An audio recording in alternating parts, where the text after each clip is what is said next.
Program Laboratorium Metrologii powstał dzięki wsparciu patronów. Bardzo dziękuję za Waszą obecność. Cześć, witam w Laboratorium Metrologii. Na moim kanale co 2 tygodnie znajdziecie filmy dotyczące wykonywania pomiarów, czujników pomiarowych, analizy danych pomiarowych, ale również recenzje wszelkiego rodzaju aparatury pomiarowej, a wszystko to bez materiałów sponsorowanych czy reklam. Dzisiaj chciałbym się zająć tematem kompensacji mocy biernej. Temat ten powinien interesować nas wszystkich, dlatego że niektórzy już dzisiaj płacą za nadmiarowy pobór mocy biernej. Dotyczy to głównie większych odbiorców czy też przedsiębiorstw, ale niewykluczone, że w przyszłości będzie dotyczył wszystkich nas, również takich odbiorców indywidualnych. Na czym więc polega kompensacja mocy biernej? Polega ona na wprowadzeniu do danej części sieci elektrycznej urządzeń, tzw. kompensatorów, które obciążają tą sieć mocą czy też energią bierną o charakterze przeciwnym do tej, która naturalnie w tej części sieci występuje. Pozwala to zminimalizować pobór mocy biernej, co ma różne pozytywne konsekwencje. Dla tych, którzy są zagrożeni opłatami za pobór takiej mocy, oznacza to zmniejszenie rachunków za prąd, a z punktu widzenia systemu energetycznego ma to również sporo korzyści. Na temat mocy biernej zrobiłem 2 filmy. Linki do tych filmów umieszczam w opisie. Tutaj również widzicie, o które filmy chodzi. I polecam Wam zobaczyć sobie je, jeżeli jeszcze ich nie widzieliście, przed oglądaniem tego filmu. Był również film o wyższych harmonicznych, co również ma związek z mocą bierną. Już za chwilę przechodzę do konkretów. Będzie dzisiaj gość w tym materiale, specjalista od kompensacji mocy biernej, który wszystko dokładnie Wam wytłumaczy. Ja również postaram się pewne rzeczy pokazać tutaj na tym modelu sieci trójfazowej, którą mam. Ale zanim do tego przejdę, jeszcze jedna rzecz. Chcę zrealizować jeden duży temat na kanale, związany z badaniem liczników energii elektrycznej. Chciałbym sprawdzić, czy współczesne elektroniczne liczniki energii poprawnie mierzą energię, za którą płacimy. Dlatego, że pojawiają się głosy, że po montażu nowych czujników użytkownicy płacą za energię dużo więcej. Chciałbym to zweryfikować, ale żeby to zrobić, potrzebuję Waszej pomocy. Dlatego zostańcie proszę do końca tego filmu, bo tam powiem na ten temat więcej szczegółów. Zapraszam.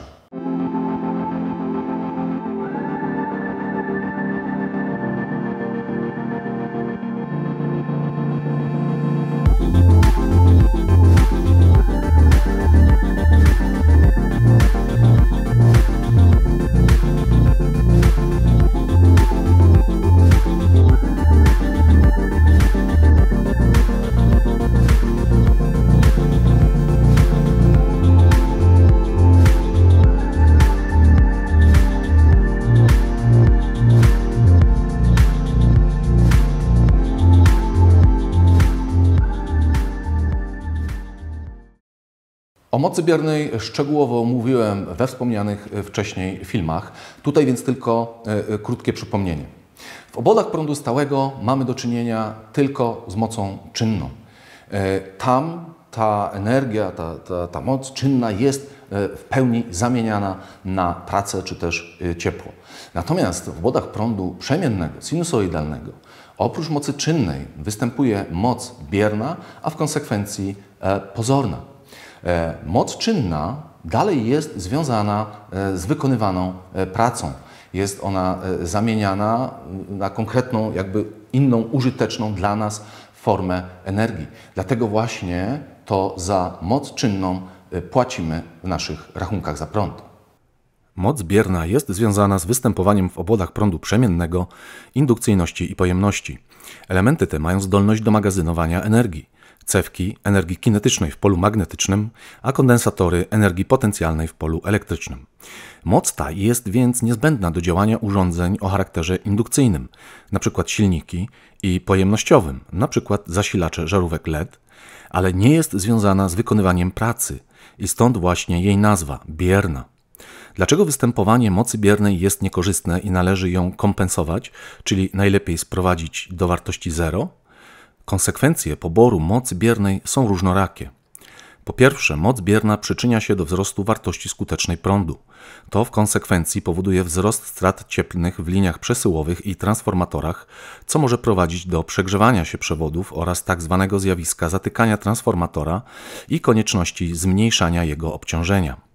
Aby sprostać temu zjawisku, należałoby stosować większe przekroje przewodów i transformatory większej mocy, co w skali całego systemu energetycznego generowałoby ogromne koszty. Można więc powiedzieć, że moc bierna ogranicza przepustowość poszczególnych elementów sieci. W klasycznej teorii mocy suma kwadratów mocy czynnej i biernej jest równa kwadratowi mocy pozornej. Moce te łączy tzw. trójkąt mocy. Współczynnikiem określającym udział mocy czynnej do pozornej jest tzw. współczynnik mocy, dla prądu czysto sinusoidalnego równy kosinusowi kąta φ, który jest kątem przesunięcia fazowego między prądem a napięciem. Tym samym im wartość tego współczynnika jest bliższa jedności, tym większy udział mocy czynnej w stosunku do pozornej. W kompensacji mocy biernej dąży się więc do zwiększania wartości tego współczynnika. W praktyce stosuje się też inny współczynnik, tzw. tangens φ. Określa on udział mocy biernej w stosunku do czynnej i im mniejsza wartość mocy biernej, tym mniejsza wartość tego współczynnika. Do tego dążymy przy kompensacji mocy biernej. Jak wspomniałem wcześniej, kompensacja mocy biernej polega na zastosowaniu kompensatorów, czyli urządzeń, które obciążają daną sieć mocą bierną o charakterze przeciwnym do tej, która jakby tutaj naturalnie występuje, co pozwala zminimalizować udział tej mocy biernej w stosunku do całkowitej mocy, jaką pobieramy na przykład pozornej. W Polsce generalnie nie ma obowiązku kompensacji mocy biernej, niemniej dostawcy energii elektrycznej mogą pobierać dodatkowe opłaty za pobór tej mocy biernej, jeżeli przekroczy ona pewien próg. Tym progiem jest tangens φ równy 0,4. Dotyczy to jak na razie odbiorców przyłączonych do sieci średniego napięcia lub wyższego niż średnie. Nie dotyczy to odbiorców indywidualnych, ale zwróćmy uwagę, że obecnie wymieniane są liczniki w naszych domach. Te nowe elektroniczne liczniki mierzą wszystkie parametry związane z poborem energii, również moc bierną, również moc pozorną, tangens φ itd., a więc infrastruktura pod kontrolę czy pomiar mocy biernej przez użytkowników indywidualnych jest już przygotowana. Jeżeli ktoś wpadnie na pomysł, że należy nas obciążyć poborem mocy biernej, to będziemy musieli za nią płacić. Dobrze więc jest wiedzieć, jak można się przed tym niejako bronić właśnie przez kompensację mocy biernej. Zanim przejdę dalej, zaraz pokażę Wam tutaj przykład takiej kompensacji, to jeszcze mała zapowiedź. Testuję obecnie 4 bardzo ciekawe oscyloskopy z półki cenowej takiej powiedzmy 2,5 tysiąca, dlatego że muszę wybrać nowy oscyloskop do laboratorium. Już niebawem na kanale będzie więc recenzja tych przyrządów, a patroni wspierający kanał już mają do dyspozycji mini recenzje i mogą zadawać pytania. Warto więc być patronem. Zobaczmy, jak w praktyce jest realizowana kompensacja mocy biernej na przykładzie sieci trójfazowej. Tutaj mam taki model sieci 5-przewodowej tak naprawdę. 3 fazy, przewód neutralny i oczywiście ochronny. Tutaj po tej stronie mam 2 takie mierniki tablicowe Lumela. One będą mierzyć prądy, moce, współczynniki. Będziemy sobie obserwować tutaj na nich co w tym układzie się dzieje. Natomiast po tej stronie mogę dołączać obciążenie o różnym charakterze. Mogę dołączać obciążenie rezystancyjne. Tutaj mam żarówki. Jak widzicie, już tu jakieś wskazania nam się pojawiły. Mam również kondensatory, po 2 kondensatory na każdą fazę. Mogę włączyć 1 lub 2, co właśnie wykorzystam do kompensacji mocy biernej. I jest również silnik połączony w gwiazdę, który tutaj będzie nam obciążał tą sieć mocą bierną indukcyjną. No i zobaczmy, jak to wygląda w praktyce. No to prześledźmy sobie tutaj różne scenariusze. Ja w tej chwili dołączyłem na każdą fazę żarówki i jak widzicie, po lewej stronie jest pomiar prądu 0,3 ampera na każdej fazie. Natomiast ten miernik w tej chwili wskazuje mi moc czynną. No, on ma duży zakres w kilowatach, w związku z tym to jest 70 watów, tak należy odczytać to wskazanie. No i ponieważ jest to odbiornik o charakterze rezystancyjnym, to jak przejdę na pomiar mocy biernej, jak widzicie, tej mocy oczywiście tutaj nie ma. Teraz dołączę silnik, więc on oczywiście będzie pobierał moc czynną, ale przede wszystkim będzie pobierał moc bierną, dużą, szczególnie dlatego, że jest on nieobciążony. W związku z tym ta moc bierna będzie tu dominować i dobrze, bo tą moc bierną indukcyjną będę próbował kompensować, dołączając właśnie kolejne baterie kondensatorów. No to zobaczmy, co się zmieni, jak dołączę silnik.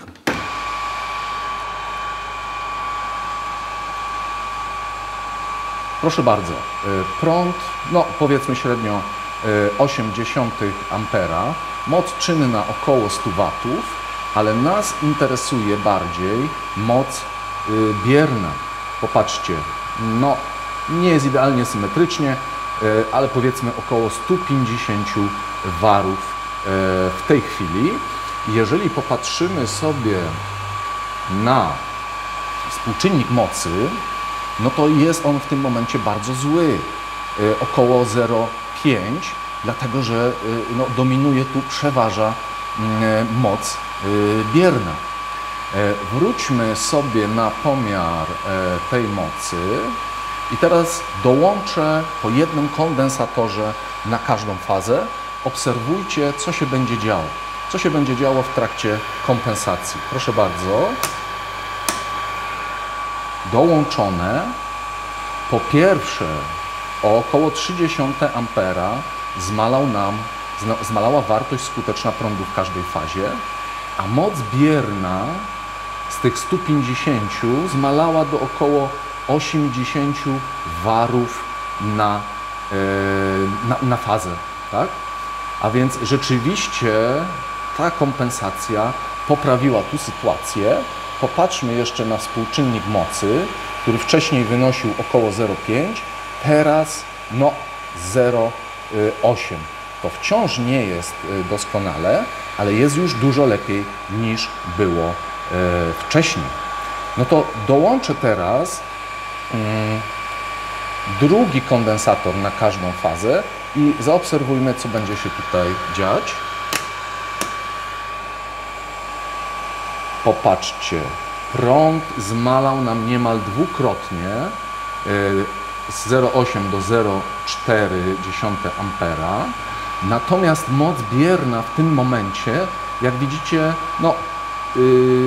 to jest w kilowarach, więc mamy tutaj 20 warów.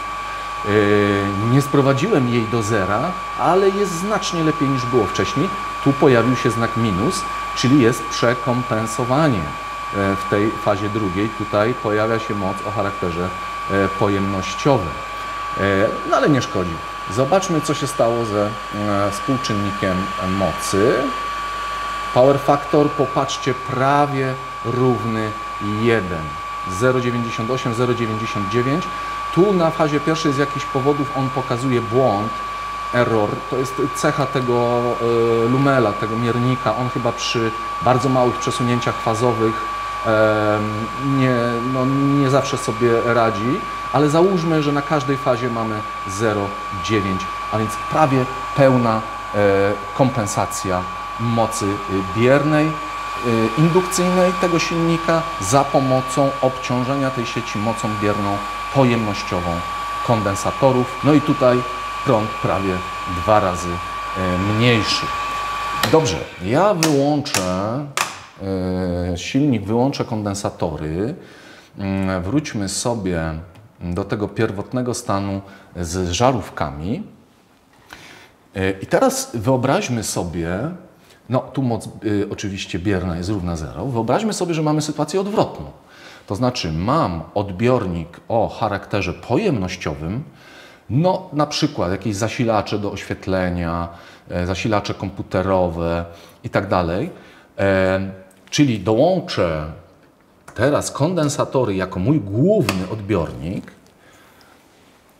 Popatrzcie, mamy wszędzie minus, czyli moc bierna pojemnościowa 80 warów. No i teraz jak mógłbym skompensować tą moc pojemnościową? No dołączając obciążenie indukcyjne. Czyli teraz mogę, no ja tutaj zrobię to silnikiem, tak? Ale w praktyce, gdybym dołączył tutaj cewki, czy też dławiki, bo tak się robi, no to uzyskałbym kompensację mocy pojemnościowej mocą bierną indukcyjną. Ja mam tu silnik, więc go wykorzystam, no, ale popatrzmy, jaki będzie efekt. Proszę bardzo, moc zmieniła znak, ale widzimy, że tutaj no, ta kompensacja w tym przypadku nie jest dobra, bo mocno przekompensowałem ten układ. Bez silnika było ile? 80 warów na minusie, a z silnikiem mamy 80 warów na plusie, tak? Czyli no tutaj ten dobór nie jest właściwy. Dużo lepiej było to w tym poprzednim przypadku, jest przekompensowanie. No ale chcę Wam pokazać jakby ideę, jak to działa. A więc no tak w praktyce to wygląda. Jak widzicie, ważny jest dobór kompensatorów, czy wartości kondensatorów, czy właśnie indukcyjności, tak aby uzyskać tutaj tą kompensację pełną. Dlatego no, przed zakupem takich kompensatorów no, trzeba wykonać dokładną analizę tego, co się dzieje w sieci. Przynajmniej w przypadku właśnie takim klasycznym jak tutaj. Dużo powiedzmy prościej jest, jeżeli mamy kompensatory współczesne, filtry aktywne, gdzie kompensator niejako sam dobiera wartość tej mocy kompensującej do danych warunków w sieci. Zobaczmy teraz, jak w praktyce i na dużą skalę realizuje się kompensację mocy biernej. Tutaj pomoże mi mój kolega, doktor inżynier Andrzej Firlit z Katedry Energoelektroniki i Automatyki Systemów Przetwarzania Energii, który jest specjalistą od kompensacji mocy biernej. Cześć. Cześć. Dzień dobry. Cześć, dzień dobry. Słuchaj, powiedz nam proszę, gdzie się znajdujemy w ogóle?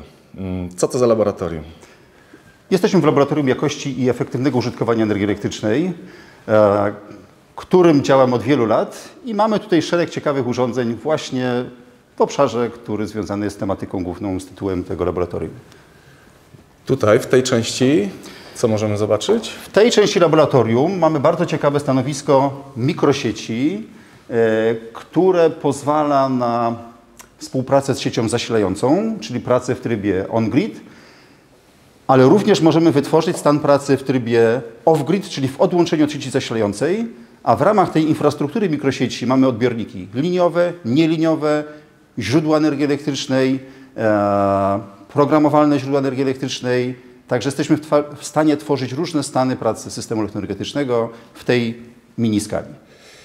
I również w drugiej części laboratorium są urządzenia do kompensacji mocy biernej, czyli główny temat dzisiejszego filmu. Czy możemy tam przejść i zobaczyć? Oczywiście tak. Dobrze, tutaj mamy te urządzenia. Czy mógłbyś 2 słowa powiedzieć, co konkretnie znajduje się na tym stole? Na tym stoliku zgromadzone zostały dwa rozwiązania techniczne wykorzystywane w obszarze kompensacji mocy biernej szeroko rozumianej.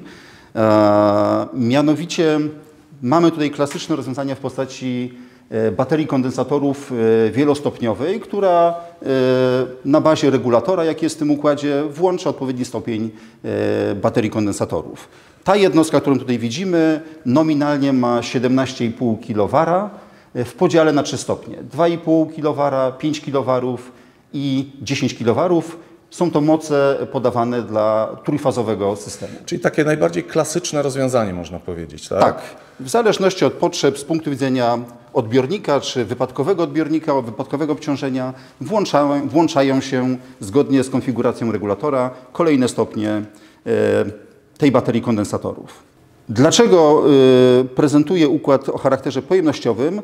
Ponieważ najczęściej odbiorniki mają zapotrzebowanie na moc bierną o charakterze indukcyjnym, pobierają moc bierną o charakterze indukcyjnym, wywołują przesunięcie między przebiegiem napięcia i prądu, stąd kompensujemy, stosując takie klasyczne rozwiązanie na bazie kondensatorów. Ale też, przepraszam, przerwę, też coraz częściej jest potrzeba kompensacji mocy pojemnościowej.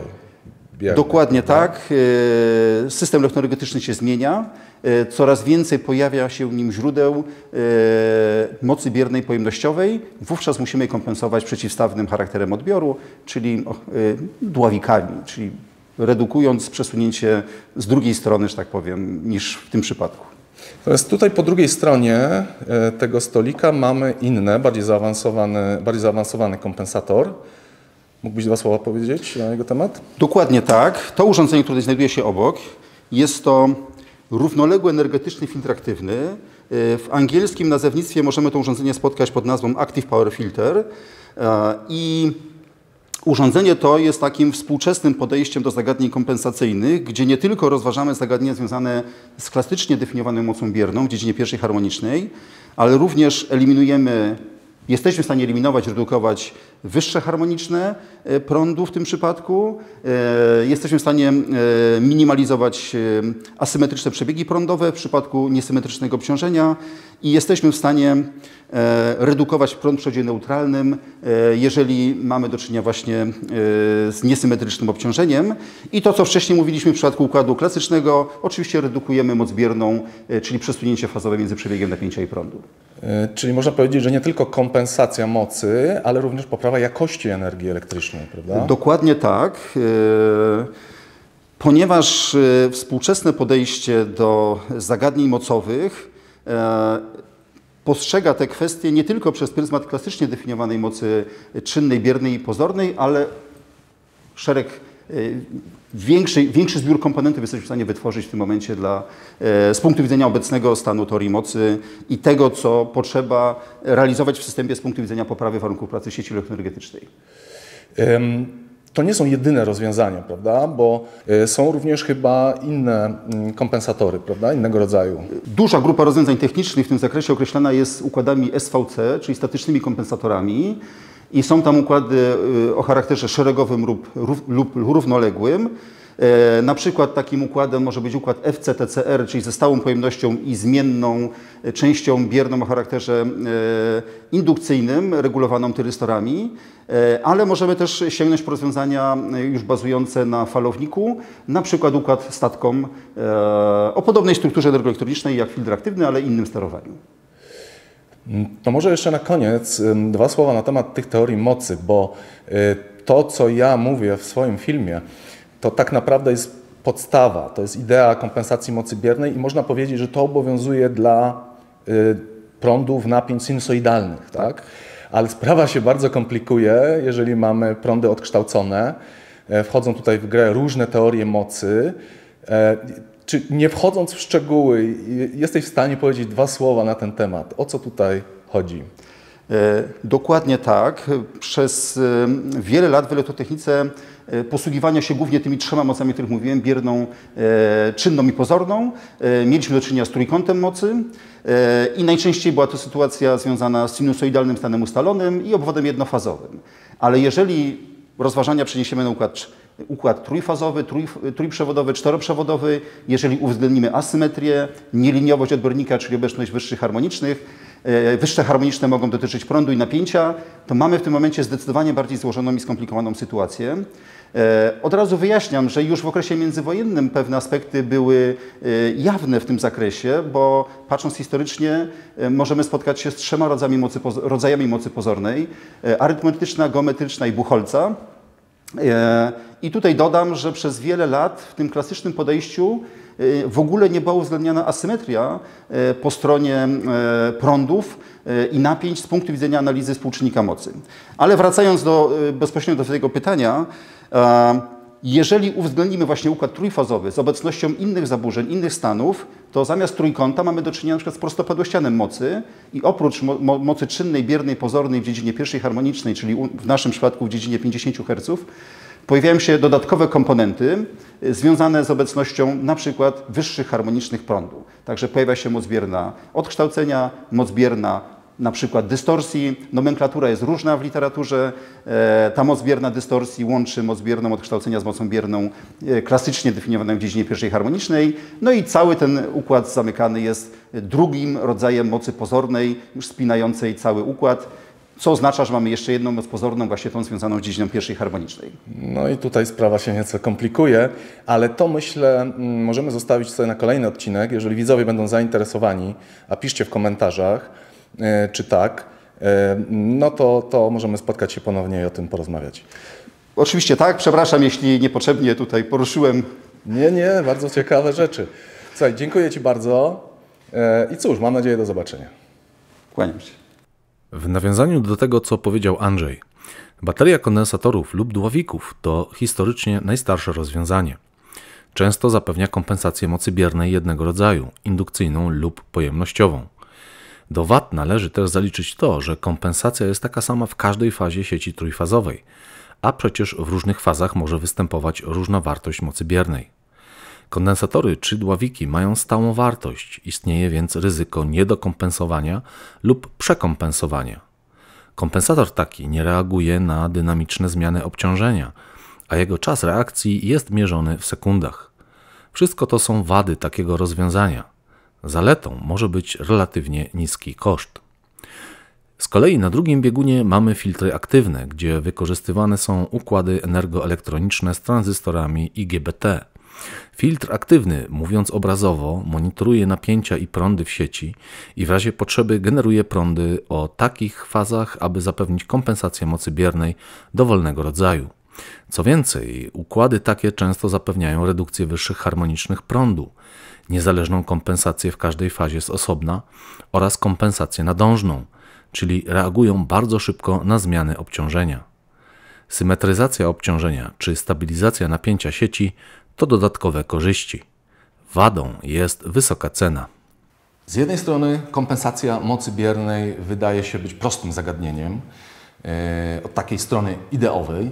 Z drugiej, jak widzicie, no, temat jest dosyć skomplikowany, a współczesne kompensatory, na przykład te filtry aktywne, no, są to dosyć złożone i drogie urządzenia. Niemniej no, osoby czy przedsiębiorstwa płacące za moc bierną często inwestują w takie rozwiązania, dlatego że taka inwestycja zwraca się po kilkunastu, może 20 miesiącach. No, dlatego coraz więcej jakby przedsiębiorstw w to po prostu inwestuje. Słuchajcie, czekam na Wasze komentarze pod tym filmem. Podzielcie się swoimi doświadczeniami w tym zakresie.